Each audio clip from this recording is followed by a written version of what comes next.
Hey, Neil here with Only Sky Artist Music Marketing. Welcome to another edition of Liner Notes. And this week I'm going to talk about how to deal with different kinds of people coming to your website.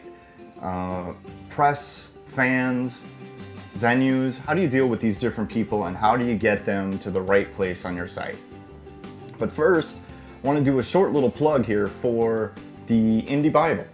I don't know if you guys are familiar with the Indie Bible. I bought it last year to be able to find different press to send out notifications about what we're doing here at Only Sky. I found it extremely useful. I found it kind of mind-blowing how much information they have in this thing. So if you will indulge me for just 1 minute, I want to show you a little bit about what you're going to get in the Indie Bible if you check that out. Well, first let's start out with what is the Indie Bible. The Indie Bible is a whole collection of PDFs that gives you some awesome information as an independent artist.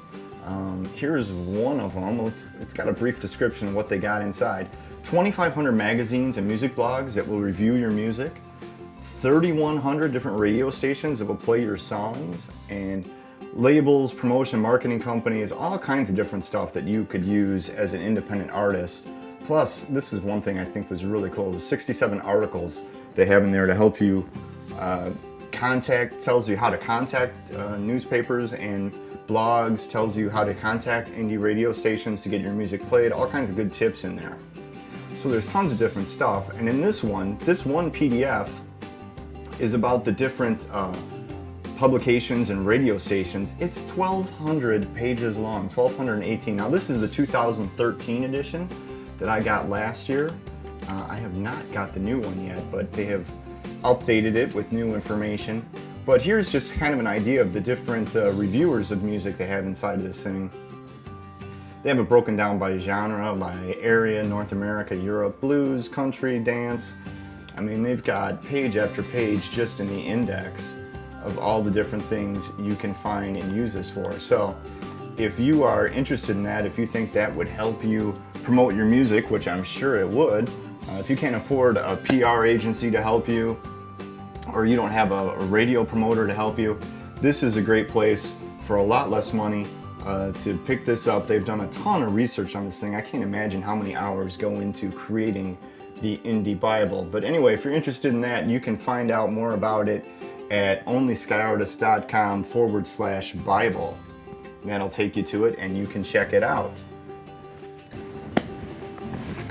All right, well, enough about that.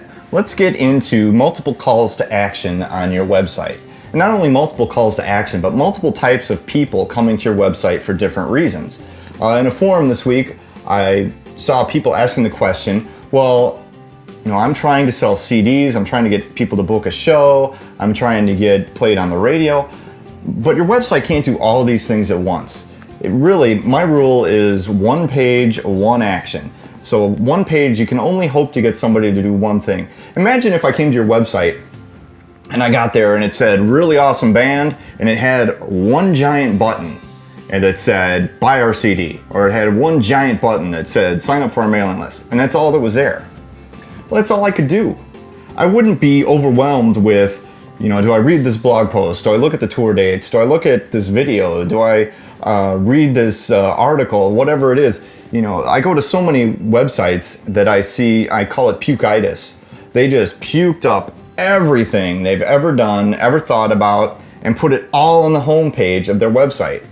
And as a visitor, I'm completely overwhelmed. I don't know what I'm supposed to do, so therefore I do nothing. Or I wander around aimlessly without a real goal. So when somebody visits your website, they need some direction. They need you to take them by the hand and say, come over here, let's do this. Right here, I want you to do this. And your website should have a goal. You know, websites are for different purposes. So primarily I would say the purpose of your website as an artist is to get somebody on your email list. If you follow me at all, you know I'm a huge believer in email lists. So for me, that's the number one goal for your website, is to get somebody on your email list. And then you can tell them everything from that point, because now you have a way you can reach out to them whenever you want to. Whereas trying to tell them everything about you all at once in a 5-minute visit to your website, not going to happen, not possible. So, you know, try to get them on a list and then spoon feed them over time. would be my suggestion. So, sometimes you'll go to different business websites and you'll see that they have different types of people coming to their website. So they'll create a landing page and they'll say, if you're a consumer, click here. If you're a retailer, click here. If you want to be a retailer, click here. And then they take you to a homepage designed specifically for your type of person, your demographic.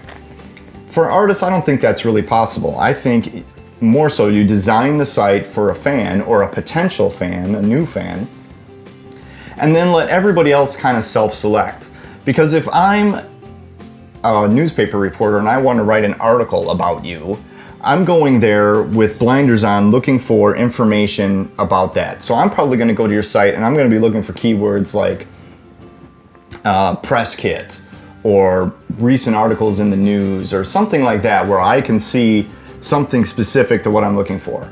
If I'm a venue and I'm interested in having you play at my bar or my hall or whatever, I'm going there looking for other keywords. I'm going there looking for contact us, or again, maybe press kit, or I might be looking for videos because I want to see something of you live on stage. So I have an agenda. I have certain things I'm looking for, and I'm going to kind of self-select from your navigation, as long as it's easy to follow, where I want to go.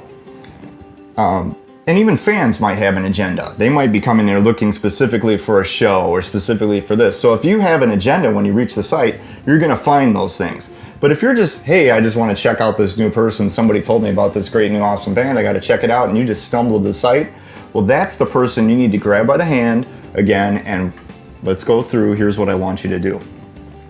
And maybe you'll grab some of those other people as well as they pass through and get them to do your specific action.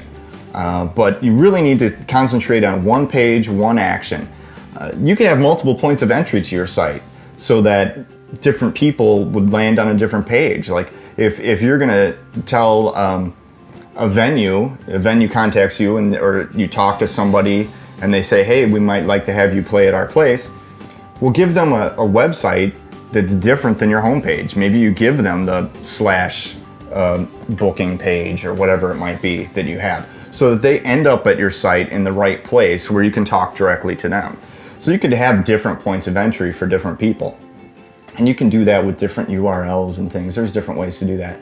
But more importantly, I would say, concentrate on the new potential fan on your homepage, and hopefully you've got that person on your list. And then from that point forward, you can talk to the actual fan or super fan through email and specifically target things to them in those emails with one call to action for them, like, hey, buy my new CD, or hey, new DVD coming out, or we're going to be at a show, or whatever it is.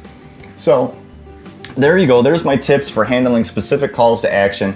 Hey, one thing this week I was thinking about, why don't we do this? You come on over to the website. If you're not watching this on the website, wherever you are, head on over to onlyskyartist.com/impressions, as in first impressions, and leave a comment below this video here, and you'll end up at this page where the video is hosted. Leave a comment down there at the bottom underneath the video, and in the comment, give me your website, your homepage, and I'll head on over and I will give you my first impressions of your page. What do I think you want me to do as a new potential person? Because when you're making your website and it's yours and you're there every day, you lose track of, you think you know what it says, but it's always great to have a fresh set of eyes look at it. So head on over there, leave a comment below, give me your website address.